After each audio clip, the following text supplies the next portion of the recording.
네, 오늘 정치권 이슈들은 이상휘 세명대 교수, 배종호 세한대 교수와 자세하게 짚어보겠습니다. 어서 오십시오. 네, 안녕하십니까. 네, 안녕하십니까. 집중호우로 인한 전국적인 피해가 심각합니다. 윤석열 대통령 특히나 피해가 컸던 경북 이해천군, 또 충북 청주시 등 13곳을 특별 재난 지역으로 우선 선포를 했습니다. 대통령실은 앞으로도 피해 기준이 충족된다면 추가적으로 특별 재난 지역을 더 선포하겠다 이렇게 밝혔는데 민주당 지도부는 오늘 대규모 수해가 발생한 경북을 찾았습니다. 이 자리에서 정부의 재난 대응 시스템을 비판했는데 어떻게 보셨는지 먼저 이상희 교수님께 여쭙겠습니다. 재난이 발생했고 국가적인 피해가 발생했기 때문에 야당이 여기에 대해서는 뭐 비판을 해야 되죠. 당연히 뭐 경제적 기능을 가지고 있기 때문에 이런 대응을 하는 건 뭐 맞다고 봅니다. 더군다나 뭐 TK 지역 자체가 소위 말하자 그러면은 국민의힘 여기 뭐 텃밭으로 불리는 그런 지역이기 때문에 여기 정치적으로 민주당이 할 수 있는 그런 범위가 상당히 좀 넓다 이렇게 이제 해석이 될 수가 있겠죠. 근데 조금 이제 아쉬운 점이 있다 그러면은 국가 재난이 발생을 했고 국민들이 피해를 입었기 때문에 과연 이 사안에 대해서 민주당이 대응하는 태도 그리고 국민을 대하는 태도 이 사건을 대하는 태도가 너무나 빤한 그림이 아닌가라는 그런 생각에서 조금 아쉽습니다. 160석이고 최대 야당이기 때문에 이 재난에 대한 태도 정부를 비판하고 정부에 대한 대책을 요구하는 그런 태도들인데 실질적으로 뭐 예상됐던 그림 아니겠습니까? 피해가 발생한 지역에 가서 최고위원회를 열고 거기에 대해서 정부에 대한 대응 시스템을 비판하고 뭐 이런 것들인데 이렇다기보다는 정치 전략적인 부분, 전술적 측면에서 다소 좀 방법을 다르게 하면 어떨까라는 그런 생각도 좀 해봅니다. 빤히 예상이 되는 대응 시스템을 비판하기 전에 우선적으로 국민들의 재난, 이 피해에 대한 발생을 어루만지고 여기에 대해서 같이 공감을 하고 같이 함께 복구를 하는 그런 모습들 이런 모습을 하고 또 때로는요 뭐 정치가 다 그렇지는 않습니다만은 침묵하는 부분도 정치 전략에 상당히 좀 효과적으로 쓰일 수가 있거든요. 그런 측면에서 본다고는 이번 수재에 대한 부분들도 대응하는 부분에 있어서 예상됐던 그런 뻔한 그림이 아닌 좀 더 다른 방향으로 국민들한테 다가가는 그런 모습을 민주당이 보여주면 좋을까라는 그런 생각을 좀 해봤습니다. 그림을 보고. 예. 네, 배종호 교수님. 일단 뭐 있어서는 안 될 일이 일어났지만은 신속한 피해 복구 지원이 필요하겠죠. 그래서 야권도 요구를 하고 또 여권도 신속하게 반응해서 13곳을 이제 국가 재난 지역 선포한 것을 굉장히 잘했다고 보고요. 저는 이제 개인적으로 좀 안타깝게 생각한 것은 왜 이렇게 이런 참사가 반복되느냐라는 부분입니다. 이태원 참사도 그렇고 이 수해 참사도 작년에서도 있었고 또 문재인 정부 때도 있었거든요. 그러면 우리나라는 이런 후지군경 참사를 좀 사전에 예방할 수 없었는가라는 이제 그런 안타까움이 있고요. 네. 이번에 이제 수해 참사 같은 경우는 이제 총체적 부실 대응이다라고밖에 얘기할 수가 없겠어요. 먼저 이제 첫 번째로는 이제 시스템의 문제입니다. 이번에 이제 사고가 났던 지하 차도 같은 경우는 관리 책임이 충북도에 있거든요. 그리고 다리공사 같은 경우는 이제 행복청 소관이고, 그리고 이제 하천 관리 책임은 청주시 그리고 금강 유역의 환경청에 있다 보니까 통합적인 어떤 재난 대응 시스템이 부족한 것 아니었나라는 이제 그런 말씀을 드리지 않을 수가 없고요. 두 번째로는 지금 매뉴얼이 좀 문제가 있다는 것입니다. 이번에 이제 오송 지하차도 같은 경우는 기존의 매뉴얼대로 하면은 중앙 부분이 50cm가 차야만 이제 거기에 대해서 통제를 한다고 돼 있어요. 그렇지만 이번 같은 경우는 이제 빗물에 의한 그런 이제 침수가 아니라 하천이 범람해서 순식간에 이게 지하차도를 다 막아버렸지 않습니까? 그래서 이제 충북도도 그리고 청주시도 그렇고 CCTV로 보고만 있었다는 거 아니겠습니까? 그럼 왜 이렇게 사전에 여기에 걸맞는 매뉴얼이 없었는지 이런 부분을 지적하지 않을 수가 없고요. 그리고 세 번째로는 행정기관의 주체들이 그냥 다들 뒷짐만 지고 있었다는 것입니다. 첫 번째로 이제 충청북도 같은 경우 행복청에서 미리 이제 홍수 발령이 내려지니까 새벽에 경고를 했어요. 그래가지고 두 차례나 얘기를 했는데도 불구하고 전화를 했는데도 불구하고 아무런 대책을 안 했다는 것. 이걸 하나 지적할 수밖에 없고요. 그리고 이제 청주시 흥덕구청 같은 경우는 이제 홍수 통제소에서 역시 두 차례나 도로 통제를 하라고 했지만 여전히 이제 뭉개게 가지고 이런 참사가 났고, 그리고 경찰 같은 경우도 두 차례나 전화를 했는데도 불구하고 112에 엉뚱한 곳에 갔다는 것 아니겠습니까? 그래서 이런 부분, 그런데 또 안타깝게도 윤석열 대통령 같은 경우는 또 해외에 계셨단 말이에요. 그래서 이제 중앙에 어떤 재난 컨트롤 타워가 없다 보니까 이태원 참사에 이어서 또 이런 참사가 일어난 것이 아닌가, 그런 이제 안타까운 지적을 하지 않을 수가 없는 상황입니다. 네. 여야는 수해 복구에 초당적인 협력을 외치고 있습니다만 윤석열 대통령이 어제 국무회의에서 이권 카르텔에 대한 보조금을 모두 폐지하고 그 재원으로 수해 복구와 피해 보전에 재정을 투입해야 된다. 이렇게 지시한 것을 놓고 여야 간 입장차가 명확합니다. 국민의힘에서는 대단히 상식적이고 올바른 지적이다 이렇게 옹호하고 있습니다만 민주당에서는 국민을 위로하기는커녕 유체이탈 화법을 구사하고 있다. 이권 카르텔 예산을 줄여서 수해 복구에 써야 된다라는 이 발언에 대해서 민주당은 비판을 쏟아내고 있는 상황인데 이 부분에 대해서 배종호 교수님 의견 듣겠습니다. 제가 볼 땐 좀 뜬금없지 않나라는 생각이 들고요. 일종의 물타기 내지는 책임 떠넘기기가 아닌가 이렇게 생각이 됩니다. 먼저 이제 이번 수해하고 그리고 시민단체 이권 카르텔하고 무슨 상관이 있는 거죠? 수해는 아까도 제가 말씀드렸듯이 사전에 예방을 못했다는 것, 그리고 정부의 재난 대응 시스템이 전혀 작동하지 않았다는 것, 그리고 관련 기관들이 전혀 행동에 돌입하지 않았다는 것, 이 세 가지를 얘기할 수 있기 때문에 지금 뭐 대통령께서 이권 카르텔을 얘기하는 것은 일종의 물타기 내지는 책임 떠넘기기가 아닌가 이렇게 생각이 되고요. 두 번째로 재원 관련해서도요. 수해 복구 재원하고 보조금 지급 이 재원은 전혀 근거 법령이 다릅니다. 따라서 이 부분도 전혀 맞지가 않고요. 그리고 이제 재원을 마련하기 위해서는 적절한 이제 재원이 마련이 돼야 되는데 지금 시민단체 보조금 같은 경우는 정확하게 거기서 얼마를 어떻게 줄여야 되는지도 산출이 안 된 상황에서 지금 이제 시민단체 이 보조금을 줄여서 한다라는 건 좀 말이 맞지 않고요. 그래서 이거는 일종의 총선을 겨냥한 갈라치기 셈법도 좀 담겨 있는 것 아닌가라는 생각이 좀 들고요. 마지막으로 지금 야권에서 이 피해 복구 지원을 위해서 추경이 필요하다라는 지금 주장을 하고 있지 않습니까? 그러나 이제 지금 여권에서는 추경을 하지 않겠다라는 이제 그런 입장이기 때문에 추경을 요구하는 야권의 주장을 좀 사전에 제압하기 위해서 이런 주장을 내놓은 것이 아닌가 이렇게 생각이 됩니다. 네. 어떤 뭐 사건 사고가 발생이 되게 되면은 그에 대해서 발생되는 원인 등등을 규명하면서 사회적으로 또는 문화적으로 패러다임을 전환하는 계기를 삼기도 합니다. 이번 재난 사고, 수해 사고를 말미암아 이권 카르텔, 부패 카르텔 이 얘기를 언급하는 것은 이 부분에 대한 것을 정치적으로 호도를 시켜서 이 사건 자체를 모면하기 위한 기회로 활용한다. 정치적으로 활용한다. 뭐 이런 것은 야권의 시각에서 볼 수는 뭐 그렇게 볼 수 있다지만은 글쎄요, 우리 대통령께서 설마 이 수해에 대한 부분들의 책임을 면하기 위해서 이걸 뭐 정치적으로 활용한다. 이건 아닌 것 같아요. 대통령의 국정 철학에 대한 부분들을 굳이 언급하지 않더라도 대한민국에 대한 국정 운영을 하는 대통령의 입장으로서 전체적이고 총괄적인 문제점들을 아마 지적하는 것 같아요.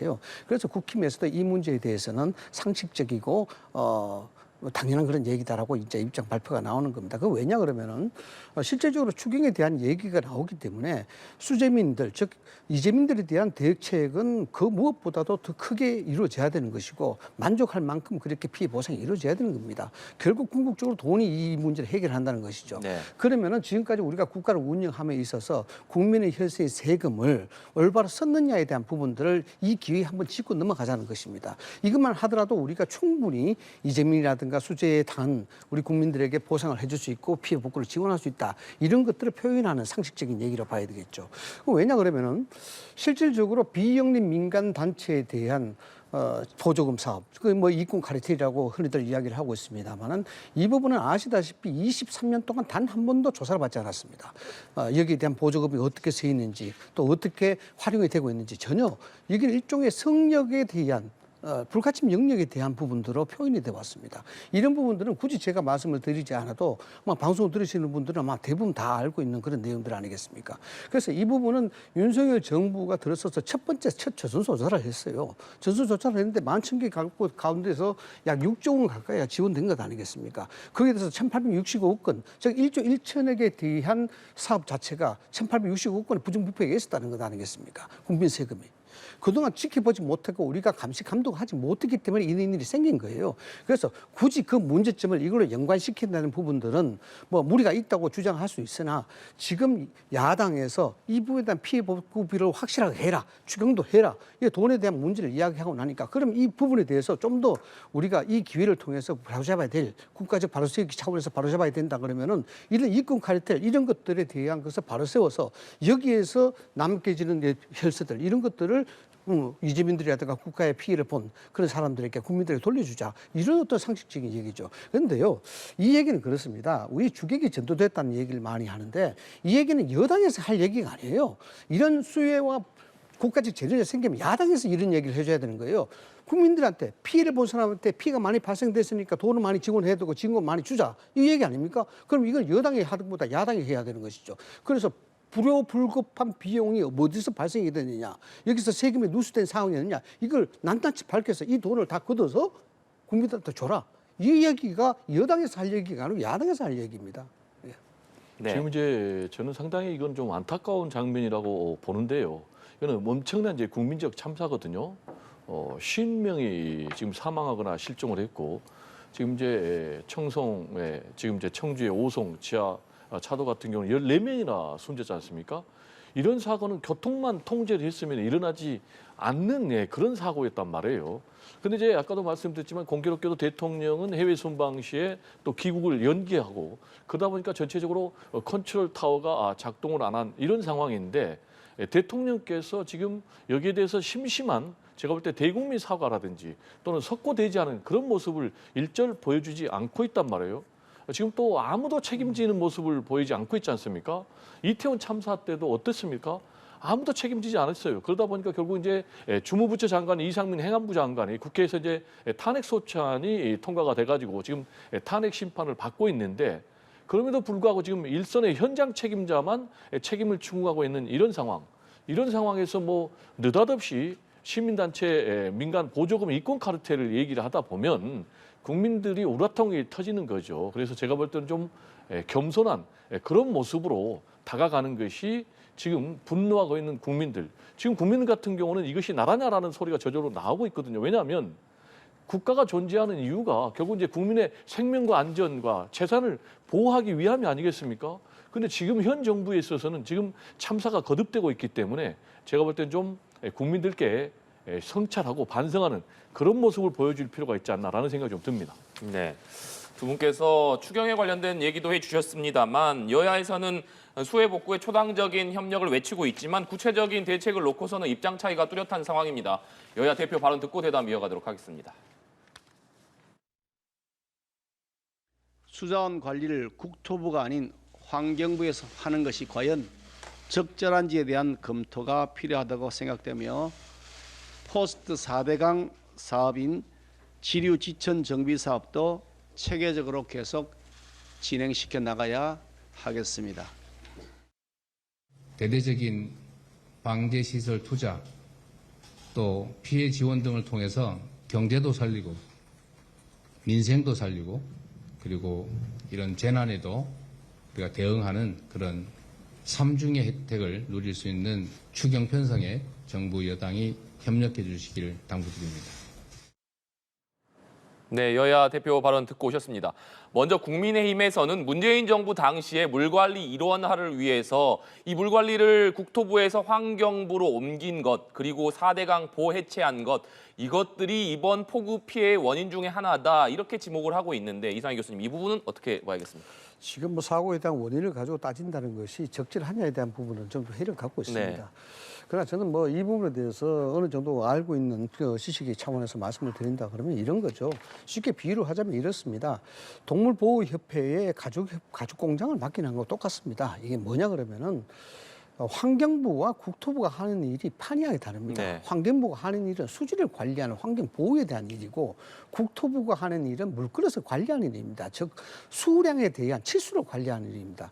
이 부분을 이원화시켜서 가는 것은 각기의 전문적 분야를 존중하고 여기서 상호 보완적으로 기능을 존중하자. 뭐 그런 뜻에서 상호가 상충하면서 국가적 정체를 풀어나가는 그런 데 의의가 있는 것입니다. 그런데 이것을 뭐 정치적 문제로 말미암아 문재인 정부에서 이거 물 관리 일어나라는 그런 얘기를 했죠. 그래서 이게 과연 가능한 얘기인지 모르겠습니다만 그걸 환경부에다가 그대로 수량 관리를 맡겨놓았으니 이 전문적인 어떤 그런 경험이라든가 노하우가 없는 환경부가 이에 대한 치수 관리 자체를 할 수밖에 못하는 능력 자체가 안 되는 것이 뭐 엄연한 사실 아니겠습니까? 그러다 보니까 이번 사건도 지리지진에 대한 부분들이 문제가 생겨서 범람함으로 따라서 홍수가 발생하고 댐이 무너지고 물이 범람해서 피해가 발생했다. 이런 것이죠. 원인에 대한 얘기를 하는 것이지 전 정부가 이렇게 잘못했으니까 뭐 여기에 대해서 사과하라 이런 뜻은 아니지 않습니까? 그리고 이 부분에 대해서는 4대강에 대해서는 수차례 감사가 있었고 여기에 대해서 정치만 시켰고 문재인 정부가 지난 진보 정권이 여기에 대해서 얼마만큼 많은 부분들에 대해서 이 제기를 해왔고 또 여기에 대해서 잘못된 방향으로 만들어 갔는지 그건 누구보다도 잘 아는 것이 뉴스를 통해서 다 알고 있습니다. 그렇기 때문에 이 부분에 대해서 부분들은 지금이라도 물관리를 치수와 수질 관련 환경과 치수 차원에서 확실하게 이원화 다시 시켜서 전문적으로 관리시키는 것이 홍수를 대비하는 그런 방법이라 저는 봅니다. 네, 배정 교수님. 제가 볼 때는 뭐 원인 진단이 좀 잘못된 것 같아요. 이번에 이제 수해 참사는 재난 대응 시스템이 부족했고 또 국가기관들이 여기에 대해서 적절하게 대응을 못한 것이 지금 원인이거든요. 그런데 뭐 통합적인 물 관리가 원인이 아니고 또 4대강 보호 해체한 것이 원인이 아니거든요. 그럼에도 불구하고 지금 현 정부는 지금 통합적인 일 관리가 문제가 있는 것처럼 얘기하고 또 4대강 보호 해체가 문제 있는 것처럼 얘기를 하는데 이것은 완전히 본질을 호도하기 위한 것이다. 또 이것은 지금 뭐 현 정부에서 전매 특허처럼 내세우고 있는 전 정권 책임 넘기기 차원이 아닌가 이렇게 생각이 되고요. 지금 과거로 역행하려는 이런 움직임은 굉장히 잘못된 거예요. 왜냐하면은 지금 환경부에서 통합해서 물 관리를 하는 것은 일거에 이루어진 것이 아니고 20년간에 걸쳐서 장기적으로 이게 이루어진 것이거든요. 우리가 알겠지만 이제 1990년도에 낙동강 패널 사건이 있었지 않습니까? 그때 당시에는 물 관리를 상하수도를 건설부에서 했습니다. 그래서 이거를 수질 관리 차원에서 환경부에 이관했거든요. 그 이후에 통합적으로 좀 정책 관리가 필요하다. 그리고 중복 투자, 예산 낭비를 방지하기 위해서 환경부에서 수량 관리, 수질 관리 이걸 이제 통합적으로 일어나 오고 있는데 이 부분은 이제 대한민국만의 문제가 아니고 지금 전 세계적인 추세단 말이에요. 보면 이제 OECD 35개국 가운데 지금 환경부에서 통합 관리를 하고 있는 나라가 23개국이나 되고요. 또 OECD에서도 우리나라가 환경부에서 통합 관리를 하지 않고 있기 때문에 통합 관리해라라는 공고까지 하는 그런 상황이거든요. 이런 상황에서 지금 엄청난 이런 이제 수해 피해가 난 이런 마당에 이걸 또 다시 과거로 가자라는 것은 좀 매우 부적절하지 않나라는 생각이 좀 듭니다. 네. 이번 집중호우로 인해서 국민들의 피해가 막심한 가운데 정치권에서 나온 일부 발언들이 논란이 되는 모습입니다. 먼저 홍준표 대구시장 같은 경우에는 골프장에 갔다가 논란이 됐는데 특히나 이 부분에 골프장 간 것에 대한 비판이 나오자 아직도 국민정서법에 기대서 정치하느냐 이렇게 반박하기도 했습니다. 비판이 커지자 결국 부적절했다라는 지적을 겸허하게 수용하고 상황을 설명하는 과정에서 국민 정서를 충분히 고려하지 못했다 이렇게 사과를 하기도 했는데 먼저 홍준표 시장의 일련의 이 과정들 어떻게 보셨는지 궁금하고 두 번째로 국민의힘 윤리위원회가 일단 내일 홍 시장에 대한 징계 여부를 결정하기로 했는데 홍 시장이 사과 입장을 밝혔기 때문에 이 부분에도 어떤 변화가 있을 것으로 보시는지도 궁금하네요. 먼저 윤리위가 여기에 대해서 상당히 좀 강경 기조가 지금 나타나고 있는 것 같아요. 그런 차원에서 홍준표 시장이 여기에 대한 기류를 집약했는지 모르겠습니다만은 우선 저는 먼저 사과를 했습니다. 결론적으로 이야기하자 그러면은 홍준표 시장이 적절치 못한 발언을 한 거죠. 실제적으로 홍준표 시장의 발언 자체는 굉장히 화제거리가 됩니다. 굉장히 좀 적극적이기도 하고 여기 좀 패러독스도 있고 해서 상당히 흥미진진한 그런 얘기를 많이 하고 그런 메시지를 많이 발생시키는데 이것이 오히려 화가 되지 않나라고 생각이 됩니다. 정치 고수는 사실상 침묵을 잘해야 되거든요. 어떤 사안에 대해서. 어제도 제가 이 뉴스를 봤습니다만은 홍준표식 메시지라 그러면은 저렇게 골프를 치고 갔다 하더라도 기자들이 묻게 되면은 글쎄 무조건 제가 잘못했습니다. 유구무름입니다. 이렇게 해서 넘어가야 되는 부분인데 오히려 이것이 원칙으로 이야기하니까 여기에 대해서 약간은 뭐 글쎄 시체 말로 꼰대 이미지가 좀 붉어지기도 하고 정치적 이미지에 상당히 부정적 영향이 있습니다. 뭐 정치 지도자나 홍준표 시장을 막론하고 모든 정치인들의 정치적 신념과 뭐 기조 이런 걸 따지지 않더라도 원칙은요 국민에 대한 것이 원칙입니다. 국민들이 아파하면 같이 아파해 줘야 되는 것이고 국민들이 힘들어하면 같이 힘들어해 줘야 되는 것이 정치 지도자나 정치인들이 해야 될 일입니다. 그런 원칙적 측면에서 홍준표 시장은 이번 문제에 대해서는 상당히 좀 실수를 한 것이 아니냐 이렇게 봅니다. 네, 민주당 김의겸 의원 발언도 논란이 됐습니다. 윤 대통령이 수해 중에 우크라이나를 방문한 것을 비판하면서 우리 조국과 민족의 운명을 궁평 지하차도로 밀어넣은 것과 마찬가지다.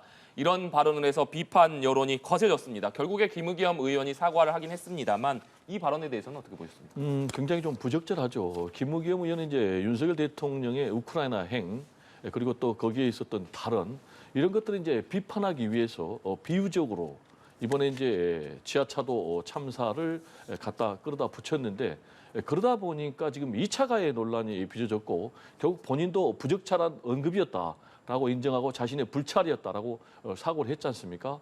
그런데 이제 김의겸 의원의 설화에 대해서는 저도 좀 개인적으로 유감인 게 지금 설화가 너무 잦지 않습니까? 그래서 김의겸 하면은 설화 이미지가 이제 거의 각인되다시피 하고 있는데 이건 이제 본인의 정치인으로서 정치적 미래도 굉장히 좀 좋지 않고요.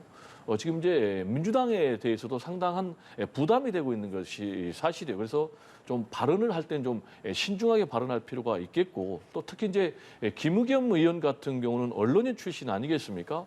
그렇다면 이제 언론인 출신이라면은 특히 이제 사실관계가 좀 더 분명하게 확인이 되는데 지난번에 뭐 EU 대사 발언 같은 경우도 결국 이제 본인이 왜곡한 발언을 해가지고 또 사과까지 내놨지 않습니까? 이런 행동들을 보면은 과연 뭐 기자 출신이 맞는지라는 그런 이제 의문이 좀 들기 때문에 이번 일을 좀 계기로 좀 철저한 반성을 하지 않으면은 앞으로 좀 상당히 어두운 그런 정치적 미래가 있지 않을까 좀 우려가 됩니다. 네, 마지막으로 민주당 얘기해 보겠습니다. 민주당이 어제 의원총회를 열고 불체포 특권 포기의 뜻을 모았습니다. 혁신위가 불체포 특권을 포기하라 이렇게 요구한 지 거의 한 달 만인데 그런데 이 포기에는 조건이 붙었습니다. 정당한 영장 청구다. 이런 조건이 붙었고 또 이것을 당론으로 채택한 것이 아니라 결의를 했고 원내대변인이 브리핑하는 형식으로 이것을 발표를 했습니다. 그렇기 때문에 정당한 영장 청구라는 내용 자체가 자의적인 해석이 들어갈 수 있는 것 아니냐. 그렇기 때문에 이것이 과연 진짜로 포기한 것이 맞느냐. 이런 여러 가지 얘기들이 나오고 있는데 배종원 교수님 이 부분 어떻게 보고 계십니까? 상당히 좀 민주당이 내부에 좀 의견 조율을 제대로 못하는 것 같아요. 불체포 특권을 내려놓는다는 것이 사실 좀 쉬운 일은 아니죠. 네. 그렇지만 지금의 국민의 눈높이, 특히 민주당에 대한 실망을 감안한다면은 국민 정서에 맞춰서 과감한 좀 자기 혁신, 자기 변화가 필요한데 지금 계속해서 좀 어정쩡한 그런 태도를 좀 취하고 있는 것 아닌가라는 그런 우려가 있고요. 특히 이제 저는 뭐 내부의 이런 우려보다 더 우려하고 있는 것이 과연 지금 민주당의 혁신위가 권위가 있느냐라는 그런 부분이 굉장히 우려되거든요. 지금 민주당에서 혁신위가 나와가지고 지금 1호 권관 아닙니까? 이 1호 권관에 대해서도 지금 당이 단합해서 흔쾌하게 이걸 수용을 못하고 있단 말이에요. 그러다 보니까 제가 볼 때는 앞으로 과연 혁신위가 제 역할을 할 수 있을지 좀 상당히 의문이고요. 그렇게 된다면 과연 민주당의 혁신은 누가 주체가 돼서 할 수 있는지 그렇다면 이제 혁신의 주체가 없게 되면 어떻게 되겠습니까? 친명과 비명 간의 계파 갈등만 심화될 수밖에 없는 것이고 그럼 국민들 입장에서 볼 때는 민주당은 과연 자기 혁신, 자기 변화의 능력을 가진 그런 정당이라고 국민들이 인정할 수 있겠습니까? 그렇게 되면 결국 이제 총선에서도 그 실망감이 심판으로 이어지기 때문에 이번에 이제 이런 식으로 가면 안 되고 뭔가 좀 확실한 그런 자기 결단의 모습을 보여줄 필요가 있는데 과연 그걸 해낼 수 있을지 지금 상황에서는 냉정하게 얘기하면 기대보다는 좀 우려가 큰 그런 상황입니다. 네, 이상희 교수님. 근데 개혁이라는 것이 그만큼 어려운 겁니다. 정말 피부를 벗겨내는 듯한 아픔을 가지고 있어야 이게 국민들한테 감동을 줄 수 있는 것이거든요. 뭐 간단합니다. 두 마리 토끼 잡으려다 두 마리 토끼 다 잃어버린 결과가 되죠. 혁신이도 살고 이재명 대표 체제도 살아야 되니까 이게 정당한 구속영장 청구라는 말이 들어간 겁니다. 뭐 이 부분에 대해서는 상당히 어폐가 있죠. 정당하고 정당하지 않고의 판단은 민주당이 하는 것이 아니라 구속영장 청구하는 검찰 그리고 그것을 판단하는 법원에서 사법적 영역에서 판단해야 되는 부분이지 이 부분을 정당한 구속영장에 한해서 이야기한다 그러면은 여기에는 정치적 꼼수로밖에 비치지 않습니다. 네, 알겠습니다. 오늘 정치권 현안과 관련해서 두 분 말씀은 여기까지 듣도록 하겠습니다. 지금까지 이상희, 배종호 교수와 얘기 나눠봤습니다. 오늘 말씀 고맙습니다. 네, 감사합니다.